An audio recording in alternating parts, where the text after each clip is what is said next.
제가 사실은 이렇게 다양한 연령대의 청중이 계시는 걸 모르고 왔거든요. 그런데 굉장히 다양한 연령대랑 있어가지고 어떻게 좀 쉽고 재미있게 전달을 할까 좀 숙제가 생긴 것 같습니다. 저는 이제 사회학을 하는데요. 일단 맨 처음에 과학 강연인데 사회학이 과학인가? 이런 생각을 좀 해볼 수가 있겠죠. 그렇죠? 보통 우리가 과학이라고 하면 자연과학만 생각을 하니까 그 얘기를 조금 드리고 제가 하고 있는 재난 연구에 대해서 좀 말씀을 드리도록 할게요. 그래서 그러면 사회학은 왜 과학일까요? 좀 생각을 해보실 수 있으세요? 그러니까 저는 이제 부산대 사회학과에 있고, 부산대 사회학과는 단과대학으로는 사회과학대학에 있어요. 그래서 과학에는 자연과학이 있고, 그리고 부산대학교에는 보면 자연과학대가 있고, 그리고 공과대학이 따로 있고, 그래서 과학과 기술을 다루는 단과대가 따로 있고요. 그다음에 이제 또 공대도 사실은 뭐 요즘에는 컴퓨터공학이 굉장히 중요해지니까 따로 이렇게 또 단과대가 나눠져 있기도 하고요. 근데 이제 사회과학대가 있거든요. 그래서 사회학과는 보통 이제 인문사회과학 이렇게 얘기를 하는데, 인문대랑 사회과학은 분명히 분리가 돼서 사회과학대학 안에는 사회학과가 있고 정치학과가 있고 사회복지학과가 있고 미디어 커뮤니케이션학과가 있고 행정학과가 있어요. 그래서 어떤 대학들 안에는 심리학과 같은 경우도 사회과학대학 안에 있는데, 어떤 대학은 요즘은 심리학에도 굉장히 관심이 많으시잖아요. 근데 심리학과가 어떤 데는 자연대에 있는 학교도 있고 사회과학대학에 있는 데도 있고 왔다 갔다 해요. 그래서 심리학과는 저희는 지금 사회과학대학에 있는데 어떤 데서는 심리학과가 자연대에 있는 경우도 있다라고 말씀을 드릴 수 있어요. 근데 어쨌든 사회학은 사회과학이라는 것, 사회를 이제 과학적으로 연구하는 것들이 시작이 되면서 사회학이 이제 뭐 한 역사가 200년 좀 넘게 이제 만들어진 현대적인 학문이라고 볼 수가 있는데, 그러면은 왜 사회학을 과학이라고 할 수 있을지라는 거를 한번 생각을 해보면 좋을 것 같아요. 그러면은 인문대에는 영문학, 철학, 역사학 뭐 이런 학과들이 있거든요. 뭐 어문학? 그러면은 과학하고 왜 사회과학은 과학이라고 하고 과학이란 무엇일까라는 걸 한번 여러분들이 생각을 해보면 좋을 것 같아요. 그러니까 왜 어떤 거는 같은 사회 현상을 연구하더라도 무엇을 그냥 인문학이라고 부르고 왜 어떤 거는 과학이라고 부를까? 과학은 뭘까? 그러니까 우리가 지금 이제 여러분들 듣고 계시는 게 과학 터치인데, 그러면 과학은 무엇으로 정의가 될 수 있을까라는 거? 과학의 기준은 무엇인가?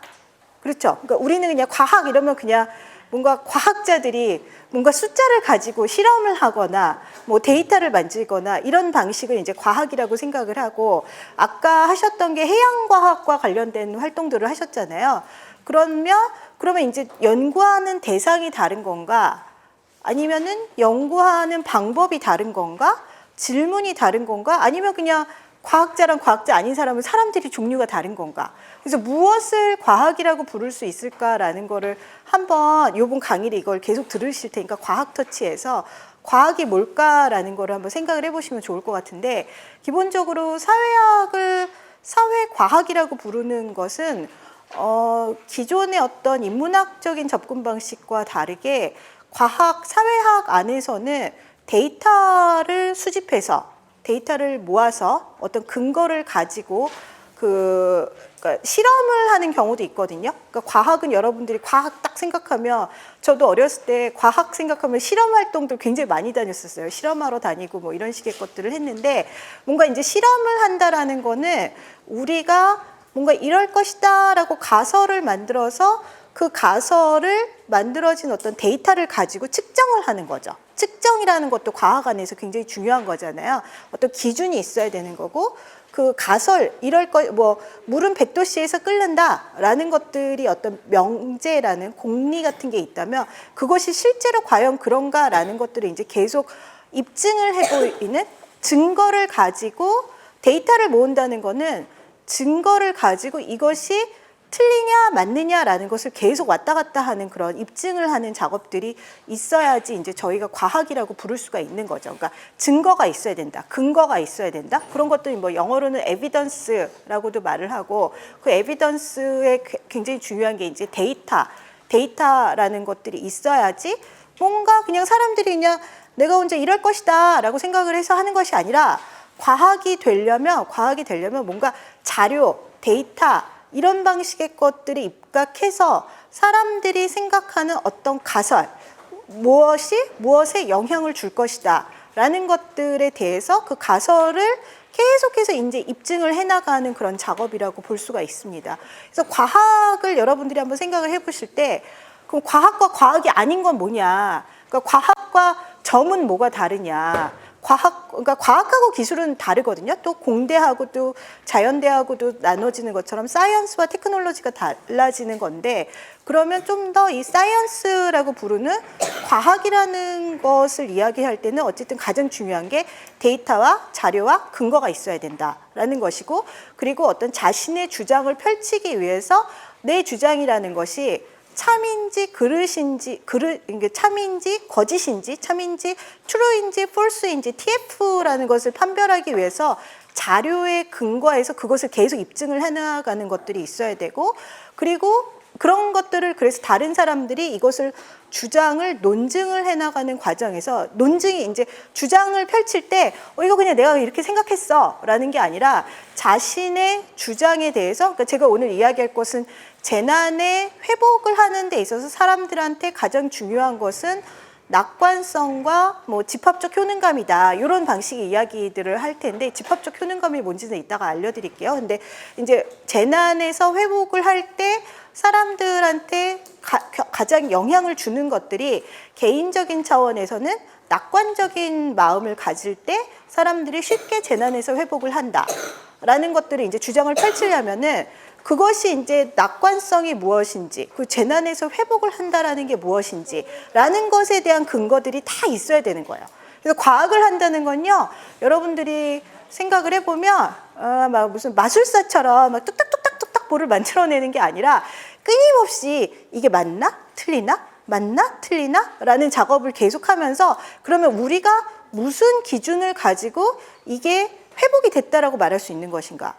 우리가 그러면 누군가를 낙관적이라고 얘기할 때 딱 보고 관상만 보고 쟤 낙관적이네 뭐라는 식으로 얘기하는 게 아니라, 어떤 근거를 가지고 이 사람의 낙관성이라는 것을 측정할 수 있는가, 측정을 하는 게 굉장히 중요해지는 거거든요. 그래서 과학을 한다라는 것은 그런 방식의 어떤 데이터를 구성하고 그 자신이 주장하는 것에 대한 근거와 그 근거를 객관적으로 보여주기 위해서, 누구한테든 다 동일하게 보여주기 위해서 어떤 지표라는 말도 한번 들어보시는 게 좋을 거예요. 지표라는 걸 가지고 측정을 해나가는 그런 작업들이 있어야지 과학이라는 것이 이루어지는 거죠. 그래서 과학을 여러분들한테 금요일에 과학터치 계속 들으시면서요, 뭔가 와 블랙홀은 저렇네 뭐 라는 거를 아시는 것, 지식을 쌓으신 것도 굉장히 중요하지만, 과학적으로 생각을 한다라는 게 뭔가, 과학적으로 질문을 던지고 과학적으로 대답을 한다라는 게 뭐냐라는 것들을 좀 계속 고민을 한번 해보시면 좋을 것 같아요. 근데 과학에서는, 그리고 과학자와 과학자 아닌 경우, 그러니까 과학자와 뭔가 점치는 사람의 가장 큰 차이점에서 제가 보기에는 굉장히 중요한 것들, 많은 과학자들이 지적하는 것 중에 하나가 틀릴 수 있다라는 거거든요. 과학이라는 것은 항상 뭔가 오류가 발생을 해서 틀릴 수가 있기 때문에 새로운 어떤 가설과 이론과 데이터 같은 것들이 나오면 과학은 자신이 이야기하는 것이 틀릴 수 있고 바뀔 수 있다라는 것을 이야기를 많이 해요. 그래서 과학에서는 그것이 오류가 있을 수 있다, 잘못이 있을 수 있다. 그래서 끊임없이 과학자한테 가장 중요한 태도는 내가 틀릴 수가 있기 때문에 계속해서 토론이라든지 더 중요한 근거를 찾아서 무엇이 맞는가라는 것을 계속해 나가는 과정이지, 내가 옳아, 뭐 내가 이 세계에서 가장 뛰어난 석학이니까 나는 노벨상을 받은 사람들의 가설조차도 이론조차도 폐기가 되고 계속 바뀌는 거거든요.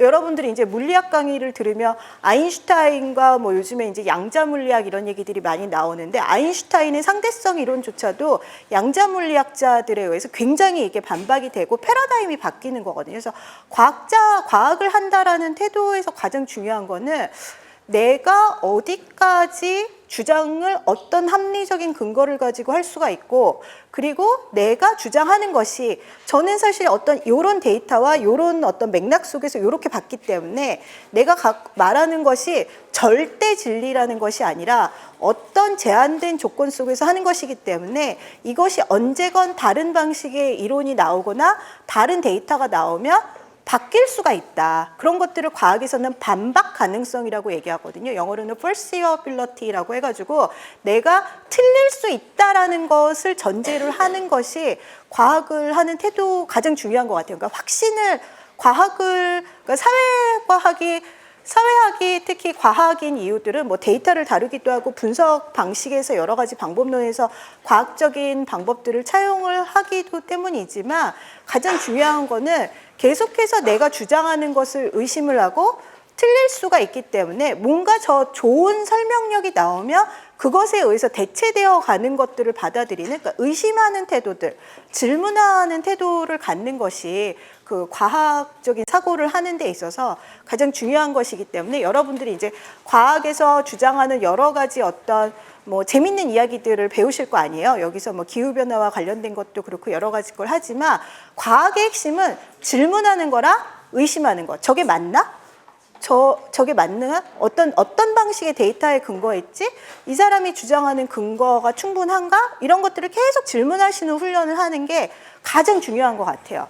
그리고 특히 이거는 제가 뭐 재난 얘기 앞서서 요 얘기는 이제 어린 학생들이 많으니까 제가 저희 학생들한테도 요즘에 굉장히 강조를 하는 이야기 중에 하나인데, AI의 발전이 엄청나지기 때문에 엄청나지고 있거든요. 진짜 속도가, 저는 뭐 연구나 학생들 교육에서 AI를 굉장히 많이 활용을 하고 사용을 하는 편이긴 한데, 작년 초반에 썼던 거랑 지금 쓰는 거랑 완전히 뭐라고 할까요? 질적 수준이라 이게 수준이 너무 진짜 그것을 삼슬급수적으로 올라간다가 아니라 기하급수적으로, 그러니까 이런 방식으로 증가하고 있는 게 아니라 지금 AI의 발전이라는 게 그 AI로 인한 어떤 인간의 지능을 대체하는 속도가 이런 방식으로 올라가고 있거든요. 더 가속화될 거거든요.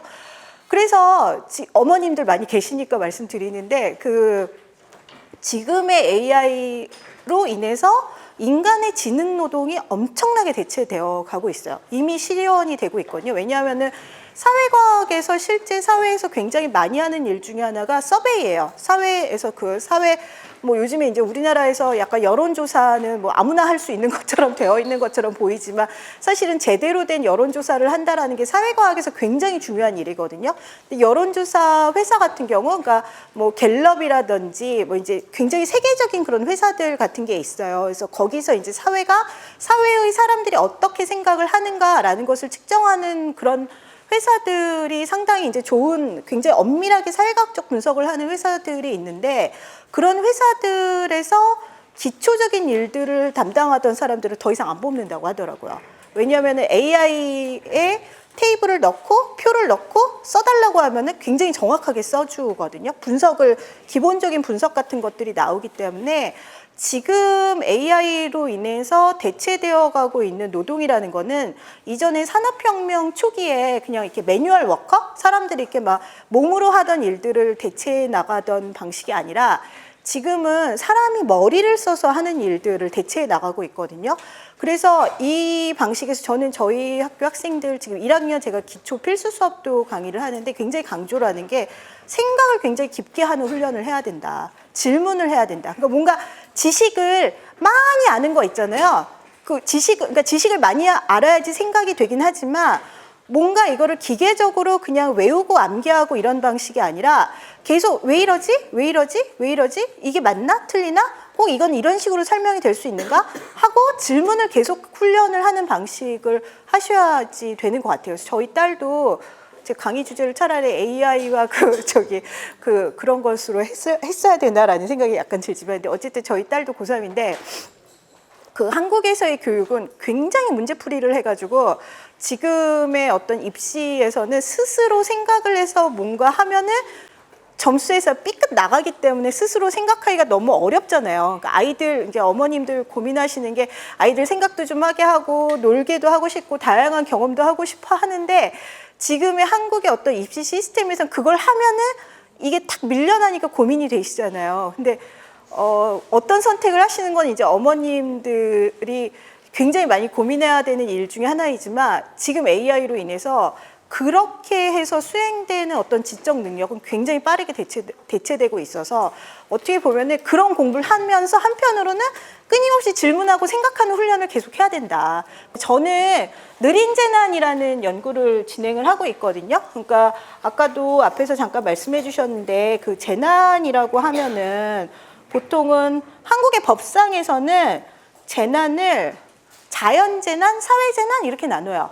그 자연재난 하면은 뭐 지진, 그다음에 뭐 쓰나미, 뭐 그다음에 뭐 무슨 태풍 뭐 이런 것들 있잖아요. 그런 방식의 어떤 자연적으로 인간에 의해서 만들어진 것이 아닌 것들을 자연재난이라고 부르고, 그다음에 사회재난은 뭐 삼풍백화점이라든지 아니면 뭐 이태원 참사라든지 무한공항 사고라든지 특히 올해 작년 뭐 하여튼 요번 최근에는 좀 재난이 너무 많아가지고 저는 재난 연구자로서 굉장히 괴로움을 많이 느끼고 있는데요. 근데 그런 방식으로 이제 일반적으로 법상으로는 저 사회재난, 자연재난하고 나누죠. 그런데 이제 제가 하고 있는 연구는 느린 재난이라는 말을 이제 붙여가지고 어떤 재난을 바라보는 관점을 좀 바꿔보려는 생각을 했었거든요. 왜냐면 재난은 사실은 여러분도 요번에 산불도 봤지만 이게 속도가 너무 빠르잖아요. 그래서 재난은 굉장히 빠르게 발생을 하기 때문에 사람들이 순식간에 일어나서 그 재난에 어떻게 대처해야 되는지라는 그 대응력이 이제 떨어지는 그런 문제가 있어요. 그래서 왜냐하면 당장 막 그 위에서도 산불이 났을 때 가장 문제가 굉장히 고령화 지역이기 때문에 불을 끄실 수 있는 사람들이 없어서 그러면 이거 어떻게 빨리 대처를 해야 되냐, 헬기가 뜨지도 못하는데 이런 방식 어떤 빠른 방식으로 대응을 해야 되는 그런 차원의 문제도 있는데, 제가 재난을 연구를 하면서 이 느린 재난이라는 것은 재난 자체가 느리게 일어난다라기보다는 재난 이후의 회복의 과정을 장기적인 관점으로 봐야 된다라는 것이거든요. 왜냐하면 삼풍백화점도 그렇고 그리고 대구 지하철 참사도 아마 올해가 20주년이었나 그렇게 됐는데 사실 그분들의 유가족분들이라든지 그게 재난이 한번 발생을 하고 나면은 그 사회와 공동체와 유족들과 피해자들이 회복을 하는 데는 굉장히 시간이 많이 오래 걸리고 시간이 지난다고 또 해결이 되는 건 아닌 문제들이 있는 거죠. 그래서 우리가 재난이라는 것을 굉장히 빠른 방식으로만 생각했던 것들을 시간을 좀 다른 관점에서 피해자들이 경험하는 어떤 재난이라는 것은 무엇인가라는 생각을 해보자는 것이기도 하고요. 그 다음에 이제 또 최근에는 이제 느린 재난이라는 문제의식이 나타나는 게 보통 이제 재난은 일반적으로 빠르게 확 이렇게 전개되는 것으로 생각이 되지만 쉽게 생각을 해보면 가습기 살균제 같은 거의 문제들을 볼 수가 있거든요. 그래서 저희 아이는 2007년생인데 제가 기억이 나는데 저 게을러가지고 그 가습기 살균제를 마트에서 있는 거 보고 안 샀거든요. 저는 안 사고 마트에 그때 정말 많이 쌓여져 있었는데 그때 정말 부지런하고 깨끗한 어머니들 같은 경우는 제가 가습기 살균제 피해자 관련된 그 분석하는 연구도 해봐서 보면은 가습기 살균제의 피해자들이 가족에서 많이 발생을 하잖아요. 어머니들이 굉장히 집에서 깨끗하게 뭔가 마트에 있으니까 그걸 믿고 쓰셨고, 그런데 그로 인해서 가족들이 이제 차차차차차 문제가 생기는데 사실은 아이들도 이게 혹시 주변에 피해자나 이런 경우도 있는 경우 보면은 저희 아이 키울 때 보면 저희 아이 주변에서도 피해자 아이들이 있었는데 이게 폐 손상이 이루어졌기 때문에 기관지 폐 손상이 이루어져서 계속해서 어려움들이 굉장히 많았고 가족 안에서의 어떤 피해자들이 발생하는 그런 경우들이 많았거든요. 근데 그 부분이 어느 순간 다들 그냥 마트에서 다 파니까 대형마트에서 팔고 뭐 SK나 옥신이 뭐 그리고 이제 식약청에서 다 인증한 거니까 믿고 쓴 거잖아요. 믿고 썼는데 사실은 그냥 믿고 썼는데 어느 순간 그리고 각자 개인적으로 그냥 다 아프고 막 강아지가 갑자기 문제가 생기고 이걸 어떤 가습기살균제라는 피해자로 우리는 지금 아니까 그렇지만 그 문제로 되고 인식이 될 때까지는 굉장히 좀 여러 가지 혼란들이 많이 있었던 거거든요. 그것처럼 이 느린 재난이라는 문제의식 속에서는 피해가 이렇게 점증적으로 이렇게 누적이 되는데 정말 심각한 문제가 될 때까지는 보이지 않는 거예요. 그러니까 특히 이런 것들이 현대사회에서 어떤 독성이나 화학물질이나 이런 것들이 많아지면서 사실은 우리가 이런 어떤 위험이 있다라는 것을 인지하지 모르고 있다가 이 위험이 보이기 시작했을 때는 거의 걷잡을 수 없는 상황의 문제들 같은 것들을 이제 느린 재난이라고 이야기를 하는 학자들도 있고 그래서 이제 이런 개념을 가지고 설명을 하는 거죠. 과학에서 굉장히 중요한 것 중에 하나가 개념을 가지고 어떤 현상을 분석을 하는 거니까 그런 방식의 것도 있고 또 이제 사실 저희가 실감을 많이 못하고 있지만 해수면 상승 문제 같은 경우도 사실은 조금씩 되고 있는데 사람들이 인지하지 못하고 있는데 그러니까 아까 바다에서의 기후변화와 관련된 문제들 이야기 많이 했잖아요. 그런데 지금 이제 뭐 부산에서는 뭐 북극 항로를 통해서 그거는 다 북극이 녹는다는 말인데 사실은 그렇게 되면은 북극이 녹고 만약에 남극이 녹고 해수면 상승이 이런 방식으로 됐을 때 실제로 잠기는 그런 지역들도 많고 특히 남태평양의 섬 지역들이 이미 잠겨가는 곳들도 여러분들 뭐 나우루 뭐 이런 거 동화책 많이 보죠. 그래서 그런 방식으로 실제로 문제가 생겨나가는 것들이 있는데 이 느린 재난이라는 거는 뭐냐면 사람들이 감지하지 못하고 있었는데 정말 심각한 문제다라고 나중에 이렇게 알게 되는 그런 차원의 문제들이라고 볼 수가 있습니다. 그래서 두 가지 측면인데 하나는 그러니까 지금 설명드린 방식으로 어떤 피해가 차츰 쌓이다가 사람들이 인지하지 못하고 있다가 문제로 됐을 땐 정말 심각하고 걷잡을 수 없는 차원의 문제인 경우도 느린 재난이라고 이야기를 하고 또 한편에서는 사람들이 이 사건이 발생하고 재난이 발생한 다음에 그 이후에 어떤 굉장히 장기적으로 트라우마라든지 여러 가지 어려움들을 겪는 것들을 긴 시각에서 본다라는 것을 이제 느린 재난이라고 이야기를 하는데요. 근데 뭐 여기서는 이제 제가 개념을 구성하는 그런 방식인데 여기서 제가 조금 강조하고 싶은 게 이제 취약성이라는 말이 있거든요. 그러니까 이런 재난이 발생하면은 보통은 이제 재난이 발생을 했을 때 사람들이 갖고 있는 사회 경제적인 배경, 뭐 나이라든지 그다음에 가난하냐, 잘 사냐, 뭐 이런 차원에 따라서 이 재난에 대한 취약성이 달라진다라고 이야기를 해요. 그래서 한국어에서는 취약성이라는 단어가 그냥 약하다라는 말이잖아요. 취약성이란 말들은 들어보셨나요? 어린이들 취약하다, 취약계층 이런 말들 들어봤죠. 근데 한국어에서는 그냥 약하다라는 말인데 그러니까 영어로는 vulnerability라고 하거든요. vulnerability 여기 있는 이 단어 vulnerability라는 단어인데 다치다 그러면 영어로 뭔지 알아요? 혹시 뭐 다치다, 상처나다, hurt도 있고 W로 시작하는 거? hurt도 있고 wounded이라고 WOUND라는 단어가 있는데요. 이게 그 어원이 같아요. vulnerability라는 단어라 wound라는 단어가 W랑 이게 라틴어 계통에서 나오는 거라서 어원이 같은데 그러니까 요 단어 뜻을 한번 보면은 얼마나 상처를 입을 수 있는가라는 차원의 문제인 거예요. 그러니까 그 얘기는 뭐냐면 재난이라는 거는 제가 이제 다양한 종류의 어떤 재난 피해자들을 만나고 연구를 해보잖아요. 그러면 재난은 예상치 못했던 어떤 충격이 확 가해지는 거거든요.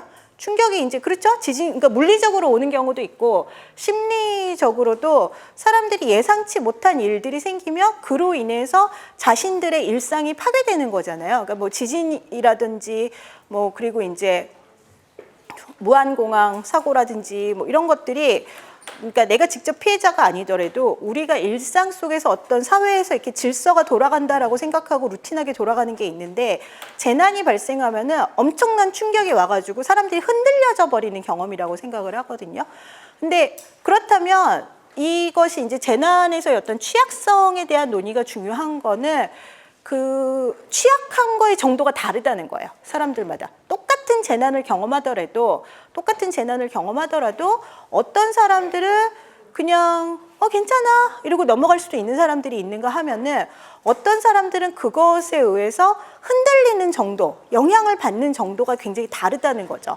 그래서 이제 제가 하고 있는 느린 재난에서의 가장 중요한 거는 사람마다 이것을 똑같은 충격이 왔다고 해서 그 충격에 의해서 영향을 받는 정도가 동일하지 않다, 다르다. 그래서 그 중에서 특히 취약한 사람들이 누구인가라는 거를 찾아내는 게 이제 중요하다라는 그런 연구를 계속하고 있습니다. 이 이야기를 최근에 있었던 그 경상도 지역의 산불 지역에 대해서 이제 만약에 분석을 해본다면 청송이나 이 지역은 기본적으로 여러분들이 아시겠지만 인구 그 축소 지역이라서 지방 소멸 위험 지역들이거든요.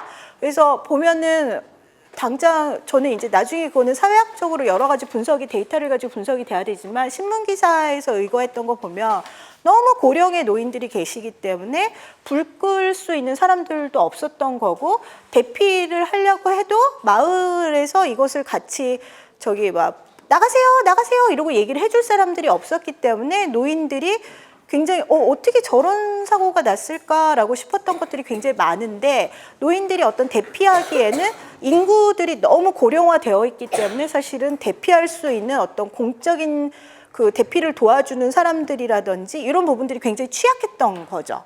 그래서 그 기사 한번 보셨어요? 그러니까 영덕인가에서는 마을에서 사람들이 살았는데 인도네시아 수아하토 씨인가가 계셔가지고 그분이 그 이제 아마 요즘에 그러니까 한국에 보면은 어촌 노동자로 그 인도네시아 분들이 많이 와 계시거든요. 어업을 하는 나라이다 보니까 인도네시아 분들이 많이 와 계시는데 그분이 마을에서 다 돌아다니면서 할머니 나오세요 해가지고 그 마을은 그래도 많이 살았다라는 그런 기사가 나왔었잖아요. 그러니까 젊은 사람들이 좀 더 있었다면 살 수가 있었을 텐데 그렇지 못한 그런 차원의 문제가 있는 거죠. 근데 이런 것들을 조금 재난의 정책이랑 연결돼서 하나만 더 설명을 드리면 그러니까 이거는 좀 더 저는 가설적인 거고 이제 분석이 필요한 거지만 여러분들도 한번 생각을 해보시면 좋겠어요. 우리나라에서는 행정 인력을 배치하는 것들이 인구 대비로 가기 때문에 그러니까 그 사람들이 얼마나 취약한 인구가 있느냐에 따라서 행정인력이나 소방인력이 배치가 되는 게 아니라 인구가 적은 데는 아무래도 행정인력이나 소방인력들이 적게 배치가 될 거 아니에요. 그 비율이라는 것들이. 그렇다면 우리가 재난에서 어떤 취약성이라는 것들을 생각을 해보면 노인이 많이 살고 약한 사람들이 많이 사는 곳에는 오히려 더 많은 자원을 배분을 해서 재난에 대해서 예방할 수 있는 그런 방식의 것들을 만들어내는 것도 필요하지 않을까라는 것들을 이제 제 연구에서 이제 계속해서 하고 있습니다. 그리고 이제 오늘 수업에서는 하여튼 강의에서는 말씀을 드릴 것이 가장 중요한 게 회복력. 그러니까 재난 이후의 사회에서의 회복력이라는 건데 요즘 이제 한국에서 가장 중요하게 많이 나오는 단어가 뭐 민주주의의 회복력, 요즘 사실 경제 상황이 너무 안 좋잖아요. 그래서 민생 경제의 회복력 이런 말들을 많이 하는데 그 영어로는 회복력이 resilience라는 단어거든요. resilience. 그래서 최근에 전 세계적으로 사회과학에서 가장 많이 관심을 갖고 있는 단어 중에 하나가 무엇이 resilience냐, 어떻게 회복력이 무엇이냐라는 이야기를 하는 것 같아요. 그러니까 이 회복력, 영어로 이제 resilience라고 하는 이런 단어는 이제 왜 회복력이 점차 중요해지냐면은 생각하지 못했던 충격들이 너무 밀려 들어오는 거예요. 그러니까 사회가 여러 가지로 그냥 자연재난, 기후변화로 인해서 자연재난뿐만 아니라 현재는 국제 질서가 완전히 바뀌고 있는 상황이거든요. 혹시 어머니들 주식하시면 미국 주식 갖고 계시면 어저께 엄청나게 떨어지지 않았나요? 웃으시는 분들 계시네요. 어저께 미국 주식 나스닥이 어마어마하게 폭락을 하는 그런 상황들이 있었는데요. 그러니까 지금 뭐냐면 여러분들 어린이들도 제가 사회학 학생들 가르쳐 보면은 현실 세계에 대해서 학생들이 진지하게 관심을 갖기 시작하는 때가 주식을 하면서더라고요, 학생들이. 그래서 뭔가 왜냐하면 이게 사회가 변화하는 것들을 보니까 저도 주식을 잘 안 하다가 이 주식을 하지는 않는데 그래서 이게 사람들이 현실 실물 경제에 관심을 가지니까 사회의 변화를 보게 되는구나 싶었는데 지금 충격이 어마어마하거든요. 그러니까 뭐 단순히 우리나라 차원의 어떤 경제의 문제뿐만 아니라 여태까지 그 2000년대, 그러니까 90년대 말부터 세계화라고 해서 글로벌라이제이션이라는 것이 세계 질서를 만드는 그런 방식이었는데 지금 이게 확 흔들리고 있는 거예요. 그러니까 이런 충격들이 기후변화, 그 다음에 지금 국제 질서에서의 어떤 경제의 무역 체계의 엄청난 충격, 그리고 이제 또 AI에 대한 충격도 지금 어마어마하게 이제 나타나고 있어가지고 요즘 여러분들 다 지브리 그거 하면서 즐거워하고 계시죠? 그런데 그거 보면은 무섭지 않으세요? 얘는 어디까지 뭘 할 수 있지? 라는 생각이 들면서 정말 AI가 할 수 있는 일들이 너무너무 많아져서 이런 어떤 기술의 발전과 변화라는 것이 우리를 굉장히 편하게 해주고 즐겁게 해주는 것도 있지만 사실은 이것이 사람이 하는 일들을 다 노동들을 대체해 나가고 있는 상황이거든요. 실제로 헐리우드 같은 데서는 원래 영화를 만들려면 작화 작가들이 있어서 이 손으로 다 수작업을, 그러니까 영화를 만들 때 이렇게 봉준호 감독 보면 만화처럼 그리는 거 있잖아요. 그런 걸 하면서 콘티를 다 짰는데 다 AI에 의해서 대체돼가지고 사람들이 엄청나게 파업을 하고 그런 일들이 있었거든요. 그래서 실제로 AI에 의해서 노동이 대체되어가는 그런 상황들이 굉장히 많아진다. 그래서 이제 전반적으로 최근에 어떤 사회의 변동 폭이 제가 제 학부 학생들 가르치면서도 계속 이야기하는데 200년 전에 산업혁명이 나타났을 때 처음으로 기계, 여러분들이 한번 생각을 해보세요. 처음으로 막 말 타고 다니고 뭐 하여튼 다 동물의 노동을 이용을 하다가 자동차라는 게 만들어지고 무슨 기계가 나오면서 사람의 일들을 대체해 나갔을 때의 충격 정도라고 생각을 해야 된다라고 얘기를 해주고 있거든요, 지금. 그러니까 200년 전에 사실은 그렇게 산업혁명으로 인해서 어마어마하게 우리가 부를 축적하고 어마어마하게 인간이 사실 누리는 어떤 물질적 풍요라는 거는 지금이 어쨌든 인류 역사상 최고치라고 볼 수가 있거든요. 물질적 풍요라는 거는 사실 우리가 먹는 거 뭐 망고도 있고 사과도 있고 포도도 있고 그랬는데 여러분들 조선시대 때는 이런 거는요 1년에 한 번 먹을, 망고는 아예 못 먹었고 뭐 포도가 있었나? 사과는 있었을 텐데 엄청난 사치였는데 우리는 이런 식의 풍요를 되게 누리고 있는 한편 그런데 그런 산업혁명과 기술 발전이라는 게 어마어마한 부를 가져다 줬고 인간의 어떤 수명을 연장시켜 줬었죠. 그런데 그만큼 지금 또 다른 충격들이 확 밀려오고 있는 중이에요. 그래서 당시 한 산업혁명 초기의 그 충격이라는 거는 어떻게 보면은 인간이 몸으로 하던 노동들을 대체해 나갔는데 이제 인간의 어떤 지능으로 하는 노동들을 대체해 나가서 지금 이제 다시 말씀드리면 기후변화로 인한 거 아까 뭐 문어 뭐 여러 가지 이야기 했잖아요. 새우 뭐 등등하고 그리고 바다의 생태계가 바뀌어 나가는 것도 굉장히 심각한 문제고 그리고 인간이 너무 발전을 많이 하면서 쓰레기를 많이 버렸기 때문에 미세 플라스틱 문제라든지 이런 것들이 보통 위험사회학에서는 바운싱 백, 부메랑 효과라고 얘기를 하거든요. 그러니까 우리가 던진 게 우리한테 다시 돌아오고 있다. 우리가 너무 많이 써가지고 사실은 즐겁게 정말 많이 썼잖아요.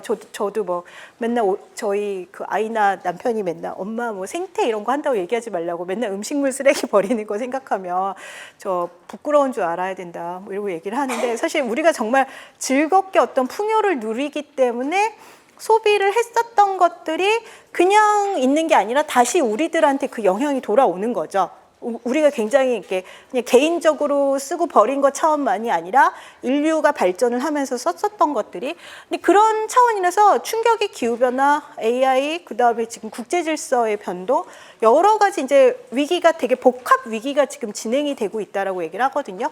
그러니까 충격이라는 거는 어떻게 보면 제가 사회학을 하는 입장에서 한 20세기 중반기에 2차 세계대전이 끝난 다음부터 한국은 한국전쟁이 있긴 했지만 한국전쟁 이후에는 그래도 평화로운 시기였잖아요. 근데 그 시기가 과연 유지될 수 있는 것인가? 라는 차원까지 이야기를 하는 사람들도 많이 있어요. 그러니까 국제관계라는 것도 굉장히 불확실성이 높아지고 여러 가지 어려움이 있을 거다라고 이야기를 하기 때문에 그래서 전체적으로 사람들이 그래서 최근에 사회에서는 충격을 없애고 질서를 어떤 안정되게 만드는 것보다는 회복력을 높이는 게 되게 중요하다라는 얘기. 그러니까 왜냐하면 충격은 발생하게 된다. 우리가 예상치 못했던, 그러니까 12월 3일이었죠? 그날도 정말 예상치 못한 충격이 발생을 했었는데 그런데 그럼 회복력을 갖는 게 굉장히 중요하다. 그 당시도 미국의 국무부 장관이었던 분이 한국의 민주주의의 회복력 이런 단어를 resilience라는 단어를 썼었거든요. 그래서 정치 체계뿐만 아니라 어떤 재난이라는 측면이라든지 그러니까 충격이 워낙에 이것저것 너무 많이 밀려 들어오고 그것이 하나가 아니라 굉장히 복합적으로 존재를 하고 있기 때문에 그러면 회복력, 그러니까 어떤 사회가 회복할 수 있는 역량을 키우는 게 중요하다라는 것들이 이제 요즘의 사회과학에서 많이 관심을 갖는 것입니다. 그러면 회복력이라는 거는 그냥, 그러니까 여러분들이 한번 생각을 해보셔야 되는 게 회복력이 그러면 원상복구냐 아니면 원상복구로 그 이전의 상태로 동일하게 돌아가는 것이냐 아니면은 회복력을 이야기할 때 그걸 바운싱 백이라고 하고요. 아니면은 그 재난 이후에 뭔가 좀 더 나아지는 것이냐. 좀 더 다른 방식으로 그 이전의 삶의 방식이나 이전의 어떤 사회가 구성되던 방식이랑은 다르게 나아가느냐라는 것들을 이야기하는데 요즘에는 좀 과거에는 resilience라는 걸 얘기를 할 때 재난 이후에 이전의 사회로 돌아가는 것을 이야기했는데 사실 재난 이후에 사실은 사회가 어마어마하게 바뀌거든요. 엄청난 충격이 있으면 그 충격 이후에 사회가 굉장히 어떤 규범이라든지 가치라든지 어떤 신념이라든지 사람들이 어떤 재난이라는 것을 제가 계속 사회학적으로 연구하다 보면 재난이 사회학적으로 굉장히 유의미한 주제가 될 수 있는 것이 인간의 어떤 생존과 절대적인 어떤 존재가 뭐냐라는 걸 내가 왜 살아야 되지? 우리 사회가 뭘 해야 되지? 우리한테 중요한 게 뭐지? 라는 것들을 이제 질문을 던지게 되는 순간인 거죠. 그러니까 일상이 깨져 나가기 때문에 그럼 우리가 사회에서 같이 사람들이 살아가기 위해서는 진짜 중요한 게 뭐지? 라는 진짜 중요한 가치가 뭘까? 이런 것들을 생각하게 만드는 그런 계기라고 볼 수가 있는 거거든요, 재난은. 그래서 요즘에는 재난을 그냥 과거의 원상복구가 아니라 재난 이후에 사람들이 회복력을 갖는다는 거는 그 이후에 뭔가 좀 더 나아간다. 더 나아진다. 그런 것들 이제 영어로는 transformation이라고 하거든요. transformation. 그래서 뭔가 사회가 변화하는 것들을 이야기하는 것 같습니다. 그래서 그러면 이제 과학에서는 뭔가 이제 회복력이라는 것을 이제 측정을 하려고 하면 중요한 것이 어떤 영역으로 이루어졌는가라는 것들을 보는 게 굉장히 중요한데 그 회복력을 볼 때 심리적으로 개인적으로 이제 개인이 얼마나 건강하냐. 왜냐하면 충격이 커지면 불안이 높아지고 트라우마, 그러니까 불안하고 그 다음에 부정적인 감정 기제들이 굉장히 커지죠. 앵자이어티라고 부르는 불안 기제들이 굉장히 강력해지기도 하고 그 다음에 트라우마 같은 것들이 재난을 보고 나면은 전이가 되거든요. 미디어를 통해서도 전이가 되기 때문에 어떤 사람들이 굉장히 두려움을 많이 갖게도 되고 위축이 되는 그런 차원의 문제들도 있고 그래서 어떤 심리적으로 어떤 상태인가 그리고 그것이 어떤 개인의 어떤 심리적인 측면뿐만 아니라 공동체, 사회가 어떻게 되어 있느냐, 조직이 어떻게 구성이 되어 있느냐. 그리고 이제 재난에서는 실제로 저도 재난 이후에 어떤 사회를 조사를 해보면 인프라 문제가 굉장히 중요해요. 물리적으로 얼마나 안전하냐, 인프라가 어떻게 바뀌어 가느냐, 그리고 그 물리적인 어떤 시스템들이 얼마나 제대로 작동을 하고 있는가. 라는 것들이 사실은 재난에서는 굉장히 중요한 그래서 물리적으로 실제로 이것이 복구가 제대로 이루어질 수 있는 방식으로 가는가 그러니까 재난 연구를 제가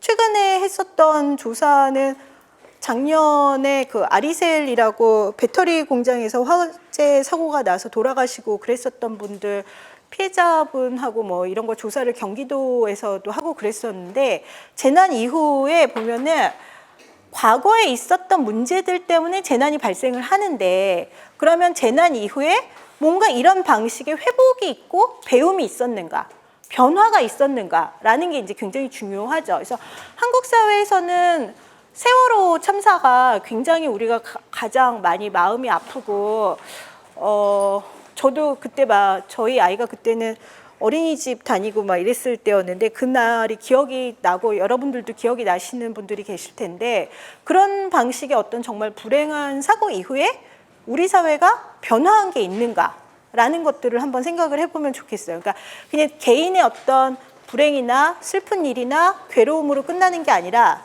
사회가 어떤 방식으로 변화하고 그런 재난으로 인해서 우리가 어떤 깨달음을 얻었고 무엇이 바뀌었는가. 그러니까 그런 거를 어떻게 보면은 그냥 트라우마 심리적인 치료를 받고 이런 차원의 문제가 아니라 재난 이후의 사회에서 세월호 참사가 발생하게 된 것은 굉장히 한국 사회에서의 복합적인 여러 가지 문제들, 안전 불감증이라든지 안전을 너무 경시하는 거, 그다음에 이제 기업이 너무 이윤을 추구하는 거, 그리고 국가가 정확하게 해운 시스템이라는 거를 관리를 예방을 하지 않은 거, 그리고 구조하는 데 있어서 제대로 이루어지지 않았었던 여러 가지 복합적인 문제들이 있는 거거든요. 그냥 누구 한 명이 잘못한 거라고 볼 수가 없고, 그러면 그런 문제를 일으킨 시스템이라는 것들, 세월호라든지, 그리고 이태원 참사도 굉장히 불행하고, 그다음에 무한항공 사고도 어떻게 저런 사고가 발생했지? 라는 수준의 그런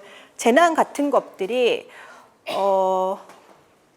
이런 사고가 다시 안 발생할 수 있도록, 그리고 이런 문제들이 다시 안 발생할 수 있도록 만들어가는 것들이 이제 굉장히 중요한 것 같아요. 그러니까 회복을 한다라는 거는 그냥 내가 개인적으로 괜찮아 이런 차원이 아니라, 그러면 그 사회가 어떤 그런 엄청난 괴로움과 고통을 겪고 나서 바뀐 것이 있는가, 변화한 것이 있는가, 여기서 이제 트랜스포메이션이 있는가라는 것들이 있을 때 회복이 됐다라고 볼 수 있는 그런 지점들이 있는 것 같습니다.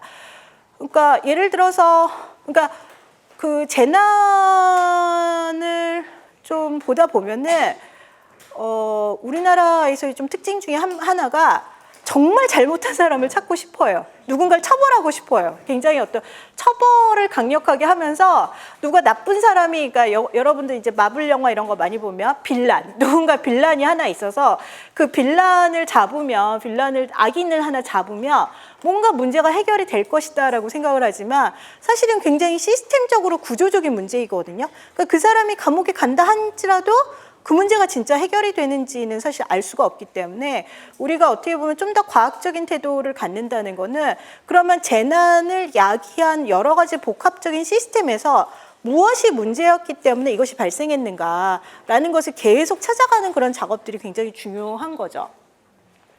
그래서 어쨌든 회복력에서는 이제 이것이 개인적인 차원에서도 굉장히 중요해서 뭔가 스트레스 관리하고 심리적으로 안정성을 갖게 되는 것도 중요하고, 그렇지만 이것이 어떤 개인에게 문제를 너무 이렇게 돌려버리고 회복도 개인이 해야 되는 게 아니라 어떤 사회적인 그런 차원에서의 문제를 바라보는 것, 공동체의 어떤 회복력을 키워가는 게 요즘에는 이제 점차 중요하다라는 이야기를 합니다. 그래서 실제로 재난 요즘에 연구에서 이제 사회과학적인 연구에서 가장 많이 나오는 이야기 중에 하나가 잠깐만요. 제가 이거를 재난에서 이야기를 하는 것 중에 하나가, 그러니까 사회학에는 사회자본이라는 개념이 있거든요. 그 사람들이 얼마나 개인으로서만 존재하는 게 아니라 사회의 어떤 공동체성이 강했을 때 어떤 효과를 주는가, 뭐 이런 연구를 하는 게 있어요. 그런데 이제 재난 연구에서는 요즘에 보면은 그냥 개인의 어떤 심리적인 상태보다는 사회자본이라는 것이 굉장히 중요한 역할을 한다. 뭐 이런 연구들을 이제 실증적 연구라고 해서 데이터 분석하는 연구들이 많은데, 예를 들어서 재난이 발생을 하면 재난 피해자뿐만 아니라 재난에 들어가서 구조를 하시는 분들도 굉장히 어려움이 많이 있잖아요. 그러니까 예를 들어 대표적인 분들이 소방관들은 사실 엄청나게 PTSD, 그러니까 포스트 트라우마틱 디스오더라고 하는 트라우마 같은 경우도 굉장히 많으신데, 이분들이 어떻게 회복력을 높이는가라는 걸 연구를 해보면 사회 자본이 높을 때, 사회 자본을 많이 갖고 있을 때라는 것들이 이제 연구가 있습니다. 그런데 이제 하나 쉽게 생각해 보면, 제가 그림을 넣었었는데 그림을 안 넣었는데 아까 재난은 흔들리는 거라고 했죠. 사람들한테 충격이 와서 흔들리는 건데 그러니까 회복력이라는 걸 쉽게 생각해 보면 사람이 흔들릴 때 누가 잡아주면 괜찮잖아요. 그렇죠? 누가 이게 잡아주면 옆에서 이렇게 같이 껴안아주고 그래서 여러분들 그 재난 발생하면은 이런 거 하라고 이런 거 보셨어요? 이렇게 해서 이렇게 안으라고 하는 것들이 이제 어떤 심리적인 안정감을 준다고 하면서 이렇게 안고 계세요. 뭐 이런 그러니까 너무 이렇게 불안하고 스트레스 받을 때는 스스로를 이렇게 안아주고 아니면 옆에서 안아주고 포옹해주고 이런 게 저는 효과가 실제로 있는 것 같거든요. 근데 재난이 발생했을 때는 그것을 같이 사회가 안아주는 게 중요한 것 같아요. 그러니까 제가 이제 아까 말씀드린 것처럼 취약성이라는 부분을 보면은 저희 사회학에서는 보통 개인이 있고 그다음에 동심원이 가족이 있고 공동체나 사회가 있고 국가가 있고 이렇게 돼야 되는데 취약한 사람들일수록 개인의 힘도 떨어지고 그다음에 가족의 힘도 떨어지죠. 그래서 예를 들어 뭐 한국에서는 중증 장애인, 발달 장애인 분들 가족의 자살률이 너무 어린아이들 학생들인데 이렇게 아무런 얘기 계속해서 미안한데요. 근데 어쨌든 중증장애인이나 발달장애인 분들의 가족이 자살을 할 확률이 한국은 자살률 자체가 굉장히 높은 사회거든요. 전 세계 OECD 국가 중에서 가장 높은데 자살을 할 확률이 그렇게 취약한 사람들은 어떨 때는 6배, 어쩔 때는 20배까지도 올라가는 그런 것들이 있어서 그래서 흔들릴 때 옆에서 잡아줄 사람이 없는 거예요. 취약한 사람들은. 그러니까 가족이라는 게 정말 중요한 거죠. 그런 것들 이제 사회학에서는 소셜 서포트 네트워크라고 해서 사회적 지지망이라고 하거든요. 그래서 재난이 있을 때 사람들이 회복력을 가질 수 있는 거는 어떤 사람들이 그 사회 안에서 사회적으로 결속이 돼 있고 공동체 내에서 같이 신뢰를 가지고 협동을 하고 뭔가 이렇게 안아줄 수 있고 지탱해 줄 수 있는 사람들이 있을 때 회복력이 작동한다라는 이야기들을 굉장히 많이 하고 있어요. 그래서 그래서 서구에서도 9.11이라든지 이런 것들 이후에 공동체를 통한 회복력을 만들어가는 것들이 굉장히 강조가 많이 됐죠. 그러니까 서구가 그 미국이나 이런 사회들이 굉장히 개인주의적인 것 같긴 하지만 공동체에 기반해서 이렇게 같이 문제를 해결하는 어떤 커뮤니티를 만들어가는 것들을 최근에는 굉장히 강조를 하고 있는 그런 측면들이 많이 있고요. 그다음에 이제 제가 그러니까 뭐 그리고 또 중요한 그러니까 오늘 이제 조금 그 말씀을 드리려고 하는 것 중에 하나가 집합 효능감이라는 개념이 있거든요. 그 집합적 효능감. 그러니까 효능감이라는 거는 내가 무엇인가를 할 수 있다라는 거죠. efficacy라는 거는 내가 무엇을 해서 성취를 할 수 있다라는 거거든요. 그래서 여러분들 교육에서요. 가장 중요한 게 효능감을 갖는 것 같아요. 저도 대학생들 가르치고 그다음에 이제 아이 키운 엄마로서 뭔가 아이들한테 만들어줄 거는 내가 효능감의 어떤 회로를 해서 내가 이걸 한번 해봤더니 재밌어. 그리고 괜찮아. 그래서 다음에 또 딴 걸 해보고 싶어. 라는 것들을 계속 연결해 주는 게 굉장히 효능감의 회로를 어린이들이 뭔가 이거 재밌네? 나 이거 해보고 싶은데? 다음에 이것도 해보고 싶은데? 이런 것들을 연결해 주는 게 굉장히 중요한 것 같아요. 그래서 재밌는 거 찾아서 열심히 해요. 알았죠? 열심히 듣고 있어가지고. 그래서 자신이 재미있는 걸 갖고 뭔가 새로운 걸 시도를 해보면서 만들어가는 게 굉장히 중요한데 개인적인 차원에서도 요즘에 아마 교육학이나 이런 데서 효능감 얘기를 굉장히 많이 강조를 할 거예요. 그런데 집합적인 효능감이라는 거는 뭐냐면 사람들이 이거를 그냥 내가 혼자 할 수 있어 라는 게 아니라 사회가 우리가 같이 할 수 있어. 우리가 이래 보니까 세상이 바뀌네. 우리가 뭐 세월호를 겪고 굉장히 슬펐지만 뭐 박근혜 대통령 탄핵을 했고 어쨌든 정권을 바꿨고 그 정치적인 변화가 이루어졌고 그래서 무언가 변화가 나타나네 라는 것들이 이제 굉장히 중요하다라고 그 돌아가신 울리히백이라고 위험사회학, 재난사회학의 아버지께서 말씀하신 것도 있거든요.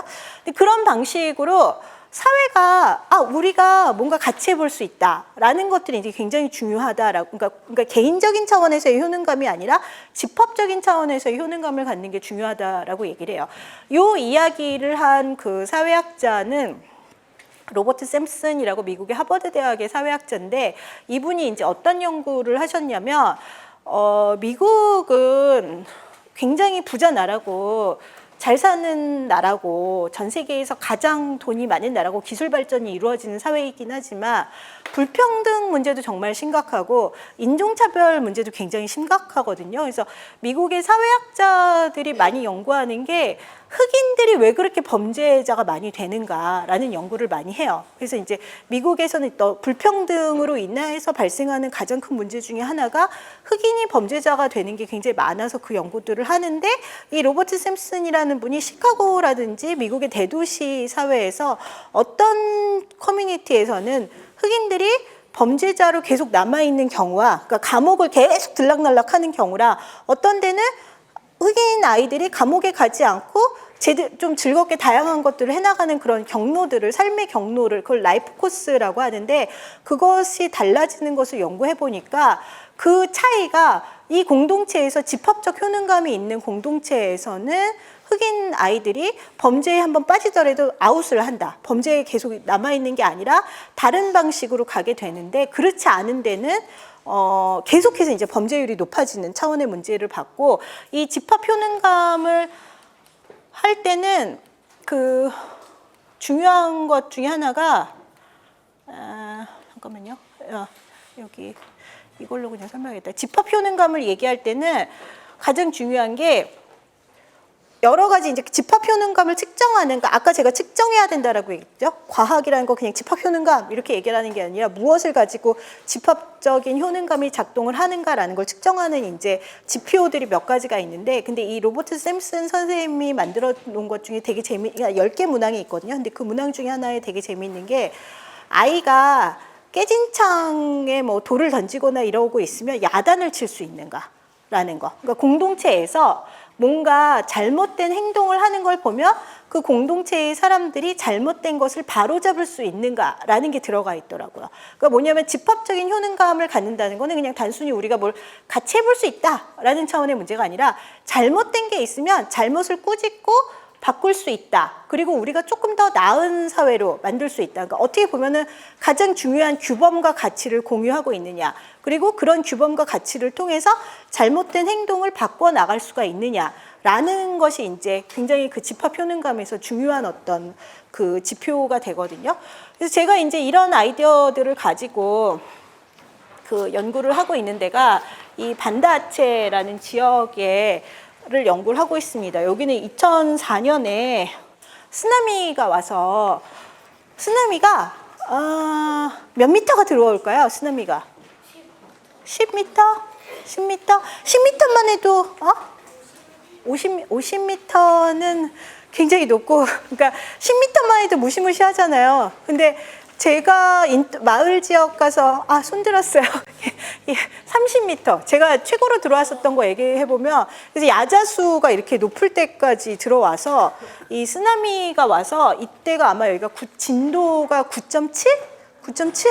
그래서 그러니까 2004년 12월 26일 날 했고 진앙이 여기서 굉장히 가까운 데에 있어가지고 요 지역 이 아체 그러니까 여러분들 수마트라 호랑이 들어봤죠? 수마트라 호랑이 여기가 이제 수마트라 지역인데 요 수마트라 요 지역에서 요 지역을 이제 아체주라고 해서 아체 지역이거든요. 근데 여기에서만 하루에 17만 명이 이상이 돌아가셨어요. 하루에 17만 명이 돌아가셨고 제가 이제 연구하고 있는 이제 반다아체 그 도시에서는 인구가 30만 명이었는데 하루에 7만 5천 명이 돌아가시는. 그래서 쓰나미가 왔는데 그래서 여기 이제 여기 가면 호랑이 있대요. 그래서 다음에 갈 때는 수마트라 호랑이 보러 가려고 하거든요.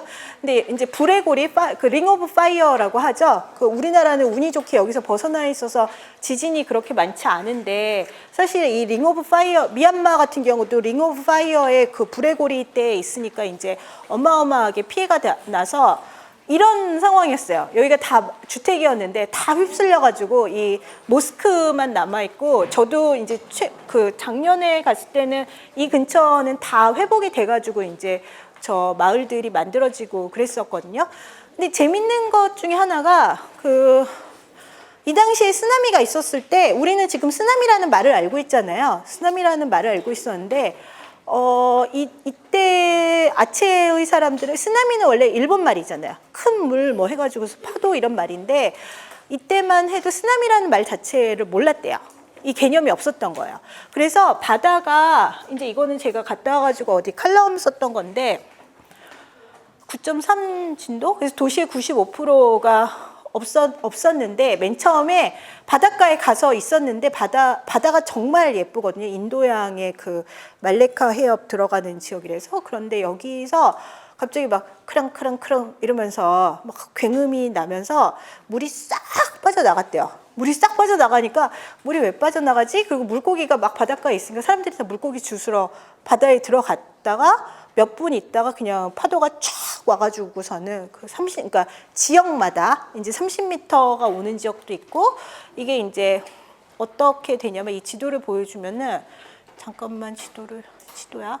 근데 여기 보면은 어떤 데는 여기 이제 섬이 있는 지역은 섬이 막으니까 한 7.5m 정도로 들어오는 데도 있고 어떤 데는 30m로 쭉 들어온 데도 있고 지역마다 차이가 엄청 나는 그러니까 그 지형이라는 것들을 이렇게 되게 제대로 이해를 해야지 그 피해를 알 수가 있는데 그러니까 근데 제가 만났던 분 중에는 그 물에 휩쓸렸는데도 살아남은 분들도 이야기를 들었거든요. 근데 이제 물이 그렇게 오면은 물에 빠져서 익사하는 거의 문제보다도 건물이 부서지면서 그 잔해에 부딪혀서 죽는 거예요, 사람들이. 그래서 그러니까 막 제가 만난 분은 그 마을의 그 쿠칙이라고 그 이장님 같은 경우는 막 헤엄쳐가지고 젊은 남자니까 살아났는데 사실은 제가 그때 여기서도 그 사망자 데이터들을 보면은 사망자도 제대로 조사도 잘 안 됐는데 국제사회에서 조사한 거 보면은 거의 70~80% 이상이 어린이하고 노인.